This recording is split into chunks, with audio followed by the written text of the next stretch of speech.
The pioneering team at an all-women rural news organization in Uttar Pradesh said they are ecstatic after a documentary film on their crusading reporting, especially around the hardships faced by low-caste communities, won an Oscar nomination.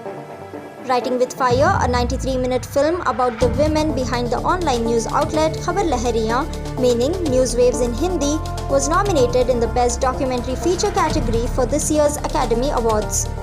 Meera Devi, a reporter with Khabar Lahariyan, features prominently in the documentary, wading through fields, hitching a bike ride along potholed roads, and recording smartphone videos of villagers as they narrate their issues.